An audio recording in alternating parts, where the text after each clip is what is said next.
Hi friends, welcome back to my YouTube channel. ಎಲ್ಲರೂ ಹೇಗಿದ್ದೀರಾ friends? ಇವತ್ತು ನಾನು ಬೆಳಗ್ಗೆ ಟಿಫನ್ಗೆ ರವೆ ಇಡ್ಲಿ ಮಾಡ್ತಾ ಇದ್ದೇನೆ. ನೋಡಿದು ಬಾಂಬೆ ರವೆ, ಇದು ಬಾಂಬೆ ರವೆ ಬರುತ್ತಲ್ಲ, ಅದು ಉಪ್ಪಿಟ್ಟೆಲ್ಲ ಮಾಡ್ತೇವಲ್ಲ ನಾವು, ಅದೇ ಅದೇ ಆ ರವೆಯಲ್ಲಿ ನಾನು ಇವತ್ತು ರವೆ ಇಡ್ಲಿ ಮಾಡ್ತಾ ಇದ್ದೇನೆ. ಅದಕ್ಕೆ ಈ ಕಪ್ಪಲ್ಲಿ ನಾನು 2 ಕಪ್ ಅಷ್ಟು ರವೆ ತಗೊಳ್ತೇನೆ. ಇದು ಸುಮಾರು ಒಂದು 20 ರಿಂದ 30 ಇಡ್ಲಿ ಆಗುತ್ತೆ ಇದರಲ್ಲಿ. ನೋಡಿ, ಇದರಲ್ಲಿ 2 ಕಪ್ ಅಷ್ಟು ನಾನು ರವೆ ಹಾಕ್ತಾ ಇದ್ದೇನೆ.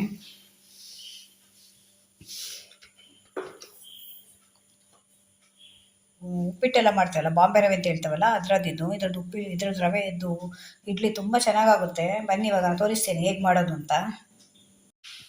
ಇದು ರವೆ ಇಡ್ಲಿ ಮಾಡಲಿಕ್ಕೆ ಮೊದಲು ನಾವು ರವೆನ ಹುರ್ಕೊಳ್ಬೇಕಾಗುತ್ತೆ. ನಾನು ಸ್ವಲ್ಪ ಎಣ್ಣೆ ಇಡ್ತಾ ಇದ್ದೀನಿ ಇಲ್ಲಿ. ಎಣ್ಣೆ ಅಥವಾ ತುಪ್ಪ ಯಾವುದೋ ಇಟ್ಕೊಳ್ಬೋದು.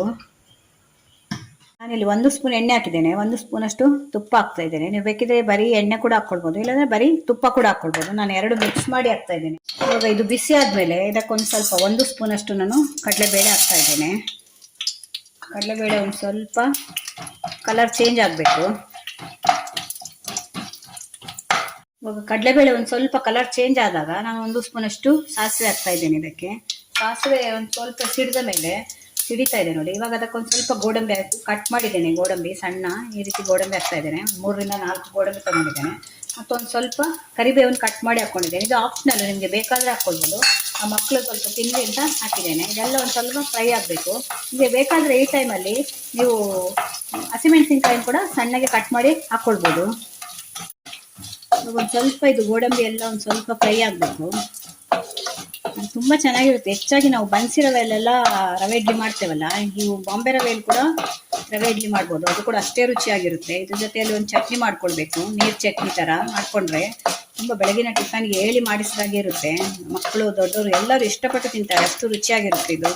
ಇವಾಗ ಈ ರವೆ ಇದೆಯಲ್ಲ, ಇದನ್ನು ಕೂಡ ಹಾಕ್ಕೊಳ್ತಾ ಇದ್ದೇನೆ. ಇದನ್ನೊಂದು ಸ್ವಲ್ಪ ಹುರ್ಕೊಳ್ಬೇಕು. ಇದು ಹುರ್ಕೊಳ್ಳೋದು ಹೇಗೆ ಅಂದರೆ, ನೀವು ಸ್ವಲ್ಪ ಸಿಮ್ಮಲ್ಲಿಟ್ಟು ಹುರ್ಕೊಳ್ಬೇಕು. ಇದು ಕಲರ್ ನಿಮಗೆ ರೆಡ್ ಕಲರು ಬರಬಾರ್ದು, ಕಲರ್ ಅದೇ ಕಲರ್ ಇರಬೇಕು, ನಿಮಗೆ ವೈಟ್ ಕಲರ್ ಇರಬೇಕು. ಅದರಿಂದ ಸ್ವಲ್ಪ ಸಿಮ್ಮಲ್ಲಿಟ್ಟು ಹುರ್ಕೊಳ್ಳಿ. ಇದನ್ನು ಒಂದು ಸ್ವಲ್ಪ ರವೆ ದಪ್ಪ ಆದರೆ ಸಾಕು, ನಿಮಗೆ ಫ್ರೈ ಬಿಸಿ ಆದರೆ ಸಾಕು. ರವೆ ತುಂಬ ಕಲರ್ ಚೇಂಜ್ ಆಗಬೇಕು ಅಂತಿಲ್ಲ ನೋಡಿ. ಇವಾಗ ಒಂದು ಸ್ವಲ್ಪ ಕಲರ್ ಚೇಂಜ್ ಆಗ್ತಾ ಇದೆ. ಇಷ್ಟು ಕಲರ್ ಚೇಂಜ್ ಆದರೆ ಸಾಕು. ನೀವು ತುಂಬ ಕಲರ್ ಚೇಂಜ್ ಆದರೆ ಕೆಂಪು ಕಲರ್ ಬರುತ್ತೆ, ಆಗ ನಿಮಗೆ ರವೆ ಇಡ್ಲಿ ಕೂಡ ಅದೇ ಕಲರ್ ಬರುತ್ತೆ, ಕೆಂಪು ಕೆಂಪಾಗಿ ಕಾಣುತ್ತೆ. ನಿಮಗೆ ನಿಮ್ಮ ಮನೆಯಲ್ಲಿ ಎಷ್ಟು ಜನ ಇದ್ದೀರಾ ಅಂತ ನೋಡ್ಕೊಂಡು ಹಾಕ್ಕೊಳ್ಳಿ. ನಿಮ್ಮ ಮನೇಲಿ ಇಬ್ಬರೇ ಇದ್ದರೆ 1 ಕಪ್ಪು ಸಾಕು. 1 ಕಪ್ಪಲ್ಲಿ ನಿಮಗೆ ಸುಮಾರು ಒಂದು 8 ರಿಂದ 10 ಇಡ್ಲಿ ಆಗುತ್ತೆ. ಇಲ್ಲ ಒಂದು 4 ಜನ ಇದ್ದೀರಿ ಅಂದರೆ ಒಂದು 2 ಕಪ್ಪು ತಗೊಳ್ಬೋದು. ಇನ್ನು ಜಾಸ್ತಿ ಇದ್ರೆ ಅಂದರೆ ನೀವು ಜಾಸ್ತಿ ತಗೊಳ್ಬೋದು. ಇವಾಗ ನಾನು 2 ಕಪ್ ಹಾಕಿದ್ದೇನೆ. ಅದರಲ್ಲಿ ಒಂದು ಸುಮಾರು ಒಂದು 20-25ವರೆಗೂ ಇಡ್ಲಿ ಆಗುತ್ತೆ ಇದು. ಇವಾಗ ಇದಾಗಿದೆ ಆಲ್ಮೋಸ್ಟು. ಇವಾಗ ನೋಡಿ, ಇದನ್ನು ಹುರ್ಕೊಂಡಾಗಿದೆ ರವೆನ. ಇದು ಬಿಸಿ ಇರಬಾರ್ದು, ತಣ್ಣಗಾಗಬೇಕು. ಇವಾಗ ಇದೊಂದು ಸ್ವಲ್ಪ ತಣ್ಣಗಾಗಿದೆ. ಒಂದು ಸ್ವಲ್ಪ ಬಿಸಿ ಇದ್ರೆ ಪರವಾಗಿಲ್ಲ, ಆದರೆ ತುಂಬ ಜಾಸ್ತಿ ಬಿಸಿ ಇರಬಾರ್ದು. ಇವಾಗ ಇದಕ್ಕೊಂದು 1/2 ರಿಂದ 3/4 ಸ್ಪೂನ್ ಅಷ್ಟು ಉಪ್ಪು ಹಾಕ್ತಾ ಇದ್ದೇನೆ ನಾನು. ರುಚಿಗೆ ನೋಡಿಕೊಂಡು ಉಪ್ಪು ಹಾಕ್ಕೊಳ್ಳಿ, ಆಮೇಲೆ ಬೇಕಾದರೆ ಮಿಕ್ಸ್ ಮಾಡ್ಕೊಳ್ಬೋದು. ಇವಾಗ 1 ಕಪ್ ಅಷ್ಟು ನಾನು ಮೊಸರು ಹಾಕ್ತಾ ಇದ್ದೇನೆ.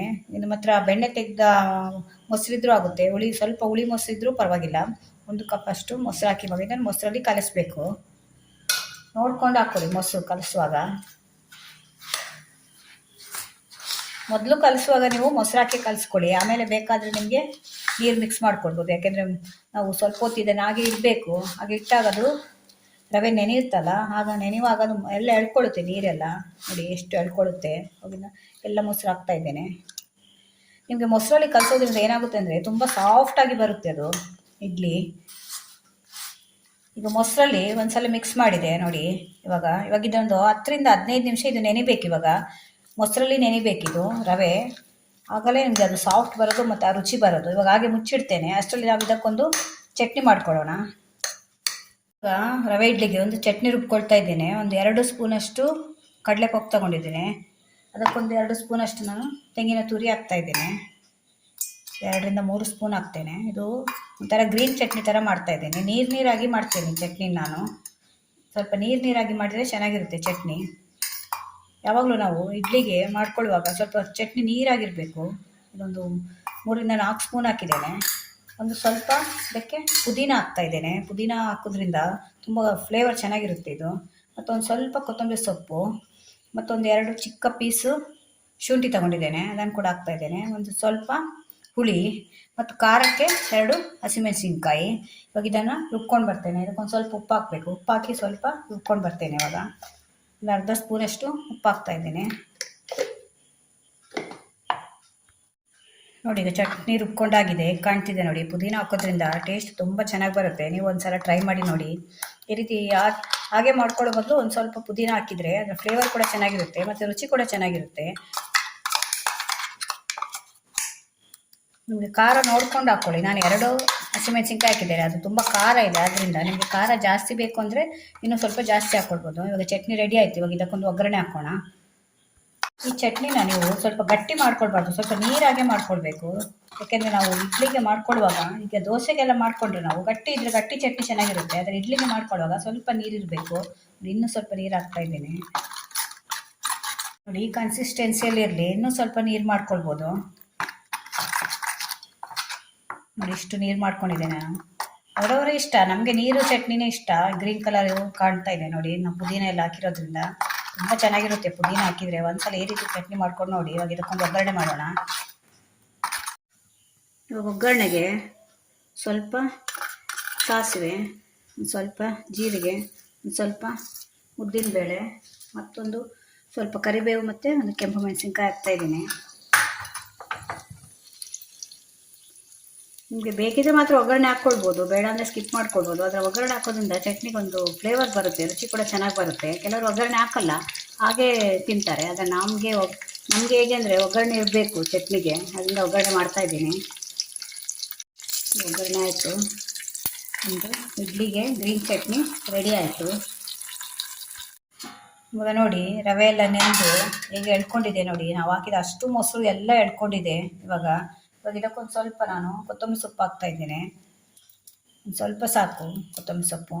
ಮತ್ತು ಒಂದು ಸ್ವಲ್ಪ ಅಡಿಗೆ ಸೋಡಾ ಹಾಕ್ತಾ ಇದ್ದೇನೆ. ಇವಾಗ ಇನ್ಸ್ಟಂಟು ಇಡ್ಲಿ ಆದ್ದರಿಂದ ಒಂದು ಸ್ವಲ್ಪ ಇದಾಗಬೇಕು ಅದು. ಅದಕ್ಕೊಂದು ಸ್ವಲ್ಪ ನೋಡಿ ಇಷ್ಟೇ ಅಡುಗೆ ಸೋಡಾ ಹಾಕ್ತಾ ಇದ್ದೇನೆ. ಜಾಸ್ತಿ ಹಾಕಬೇಡಿ, ಬೇಕಿಂಗ್ ಸೋಡಾ ಅಲ್ಲ ಇದು, ಅಡುಗೆ ಸೋಡಾ. ಅದ್ರ ಮೇಲೆ ಒಂದು ಸ್ವಲ್ಪ ನೀರು ಹಾಕಿ. ಇವಾಗ ನಿಮಗೆ ಎಷ್ಟು ಇಡ್ಲಿದು ಹಿಟ್ಟು ನಿಮಗೆ ಎಷ್ಟು ಅದಕ್ಕೆ ಬೇಕು ಅಂತ ನಮಗೆ ಗೊತ್ತಾಗುತ್ತಲ್ಲ, ಅಷ್ಟು ಅದಕ್ಕೆ ನೀರು ಹಾಕಿ ನಾವು ಈಗ ಕಲಿಸ್ಕೊಳ್ಬೇಕು. ನಮಗೆ ತಟ್ಟೆಗೆ, ಇಡ್ಲಿ ತಟ್ಟೆಗೆ ಹಾಕುವಾಗ ಎಷ್ಟು ಬೇಕಾಗುತ್ತೆ ಹಿಟ್ಟು ನೋಡಿ, ಅಷ್ಟು ಅದಕ್ಕೆ ಕಲಿಸ್ಕೊಳ್ತೇನೆ. ಇವಾಗ ಇದು ಮೊಸರಲ್ಲೇ ಅದು ನೆಂದಿದೆ ಅಲ್ಲ, ಅದರಿಂದ ನಿಮಗೆ ಅದು ಸಾಫ್ಟ್ ಬರುತ್ತೆ. ಇಲ್ಲ ನೀರಲ್ಲೇ ನೀವು ನೆನೆಸ್ಕೊಂಡ್ರೆ ಏನಾಗುತ್ತೆ ಅಂದರೆ ಇಡ್ಲಿ ಸ್ವಲ್ಪ ಗಟ್ಟಿ ಆಗುತ್ತೆ. ಇದು ಮೊಸರಲ್ಲೇ ನೆನಿಬೇಕು ನಿಮಗೆ ಸಾಫ್ಟ್ ಬರಬೇಕು ಅಂತಾದರೆ. ಆಮೇಲೆ ಬೇಕಾದರೆ ನೀವು ಅದು ಮೊಸರಲ್ಲೇ ಎಳ್ಕೊಳ್ಳುತ್ತಲ್ಲ, ಆಮೇಲೆ ನೀರು ಹಾಕಿ ನೀವು ಮಿಕ್ಸ್ ಮಾಡ್ಕೊಳ್ಬೋದು. ಇವಾಗ ಒಂದ್ಸಲ ನೀರು ಹಾಕಿ ಚೆನ್ನಾಗಿ ಮಿಕ್ಸ್ ಮಾಡ್ಕೊಳ್ತೇನೆ. ನೀರು ಕೂಡ ನೋಡ್ಕೊಂಡು ಹಾಕ್ಕೊಳ್ಳಿ. ಈ ಟೈಮಲ್ಲಿ ನಿಮಗೆ ಉಪ್ಪು ಬೇಕಾದರೆ ಮತ್ತೆ ಉಪ್ಪು ಮಿಕ್ಸ್ ಮಾಡ್ಕೊಳ್ಬೋದು. ಇವಾಗ ಇಡ್ಲಿ ತಟ್ಟೆ ತಗೊಂಡು ಅದಕ್ಕೆ ಒಂದು ಸ್ವಲ್ಪ ಎಣ್ಣೆ ಹಚ್ಕೊಳ್ತಾ ಇದ್ದೇನೆ. ನೀವು ಎಣ್ಣೆ ಹಚ್ಕೊಳ್ಳೋದು ಹಾಕಿದರೆ ಅದೇನಾಗುತ್ತೆ ಅಂದರೆ ಅಡಿಯಲ್ಲೆಲ್ಲ ಅಂಟ್ಕೊಳ್ಳುತ್ತೆ. ಅದರಿಂದ ಎಣ್ಣೆ ಹಚ್ಕೊಳ್ಳಿ ಅದಕ್ಕೆ ಚೆನ್ನಾಗಿ. ಇಲ್ಲ, ನಾನು ಕುಕ್ಕರಲ್ಲೂ ಇಡ್ತಾ ಇದ್ದೇನೆ. ಇಡ್ಲಿ ಕುಕ್ಕರಲ್ಲಿ ಇಡ್ತಾ ಇಲ್ಲ ನಾನು, ಮಾಮೂಲು ಇದೆಲ್ಲ ಮಾಡ್ತೇವಲ್ಲ ನಾವು ಪಲಾವೆಲ್ಲ, ಆ ಕುಕ್ಕರಲ್ಲೂ ಇಡ್ತಾ ಇದ್ದೇನೆ. ನೋಡಿ ರವೆದ್ದು ಈ ಅದಕ್ಕೆ ಕಲಿಸ್ಕೊಂಡಿದ್ದೇನೆ. ಈ ಅದ ಇರಬೇಕು ನಿಮಗೆ. ಇಷ್ಟೆಷ್ಟು ಹಾಕ್ತೇನೆ, ತುಂಬ ತುಂಬಿಸಬೇಡಿ. ಯಾಕೆಂದರೆ ಅದು ಉಬ್ಬಿ ಬರುತ್ತೆ, ರವೆ ಅಲ್ಲ, ಸ್ವಲ್ಪ ಉಬ್ಬಿಕೊಂಡು ಬರುತ್ತೆ ಅದು. ಅದರಿಂದ ಒಂದು 3/4 ತುಂಬಿಸಿದ್ರೆ ಸಾಕು. ನೀವು ಇಷ್ಟು ಹಾಕಿದರೆ ಸಾಕು.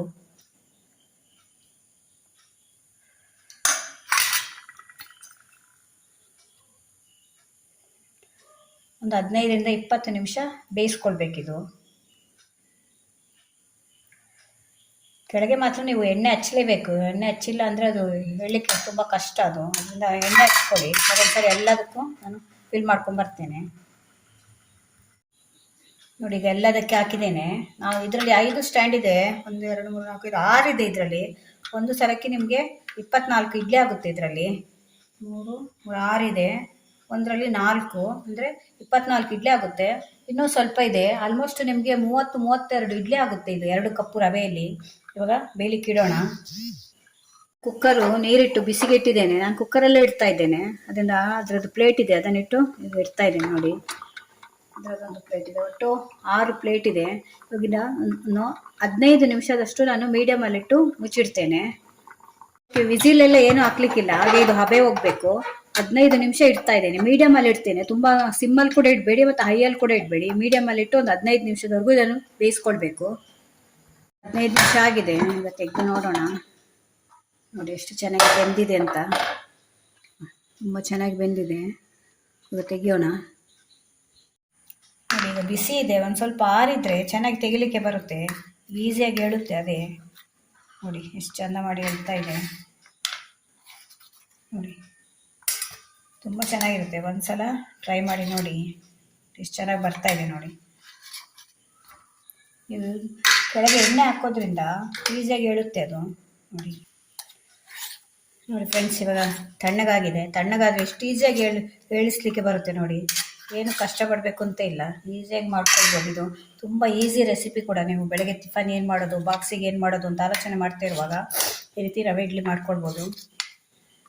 ಈ ರೀತಿ ಒಗ್ಗರಣೆ ಎಲ್ಲ ಹಾಕಿ ಮಾಡಿದರೆ ತುಂಬ ರುಚಿಯಾಗಿರುತ್ತೆ. ಅದಕ್ಕೊಂದು ನೀರು ಚಟ್ನಿ ಕೂಡ ಮಾಡಿಕೊಂಡ್ರೆ ನೋಡಿ, ಕಾಣ್ತಾ ಇದೆ ನೋಡಿ, ಬಿಸಿ ಬಿಸಿ ಇದೆ. ತುಂಬ ಸಾಫ್ಟ್ ಕೂಡ ಬಂದಿದೆ ನೋಡಿ, ಎಷ್ಟು ಸಾಫ್ಟ್ ಬಂದಿದೆ ನೋಡಿ. ನೋಡಿ ಹೇಗೆ ಬಂದಿದೆ, ಕಟ್ ಮಾಡಿದರೆ ಕಾಣ್ತಾ ಇದೆ. ಅಷ್ಟು ಸಾಫ್ಟ್ ಬರುತ್ತೆ, ಅಷ್ಟು ರುಚಿಯಾಗಿರುತ್ತೆ ಇದು. ಇದ್ರ ಜೊತೆ ನೀರು ಚಟ್ನಿ ಹಾಕಿ ಇವಾಗ ನಾನು ಸರ್ವ್ ಮಾಡ್ತೇನೆ. ಈಗ ನೋಡಿ ಅದ್ರ ಜೊತೆ ಚಟ್ನಿ ಕೂಡ ಹಾಕ್ತಾ ಇದ್ದೇನೆ, ಗ್ರೀನ್ ಚಟ್ನಿ ಕಾಣ್ತಿದೆ ನೋಡಿ. ತುಂಬ ಚೆನ್ನಾಗಿರುತ್ತೆ. ಈ ರೀತಿ ಒಂದು ಸ್ವಲ್ಪ ನೀರು ಮಾಡ್ಕೊಳ್ಬೇಕು ನೀವು, ಗಟ್ಟಿ ಇದ್ರೆ ಚೆನ್ನಾಗಿರಲ್ಲ ನಿಮಗೆ ತಿನ್ನಲಿಕ್ಕೆ. ನೋಡಿ ಫ್ರೆಂಡ್ಸ್ ಹೇಗೆ ಕಾಣ್ತಾ ಇದೆ ಅಂತ. ಎಷ್ಟು ಇಡ್ಲಿ ಆಗಿದೆ ನೋಡಿ, ಸುಮಾರು ನಿಮಗೆ ನಾನು 32 ಇಡ್ಲಿ ಆಗಿದೆ. ಇದು 2 ಕಪ್ಪು ರವೆಯಲ್ಲಿ. ಒಂದ್ಸಲ ಮನೇಲಿ ಖಂಡಿತ ಟ್ರೈ ಮಾಡಿ ನನಗೆ ಕಮೆಂಟಲ್ಲಿ ಹೇಳಿ ಹೇಗಿತ್ತು ಅಂತ. ಈ ವಿಡಿಯೋ ನಿಮ್ಗೆ ಇಷ್ಟ ಆದರೆ ನನ್ನ ಚಾನಲ್ನ ಸಬ್ಸ್ಕ್ರೈಬ್ ಮಾಡ್ಕೊಂಡು ನೋಡಿ. ಇದೇ ಥರ ಹೊಸ ವಿಡಿಯೋ ತೊಗೊಂಡು ಮತ್ತೆ ಬರ್ತೇನೆ. Bye friends.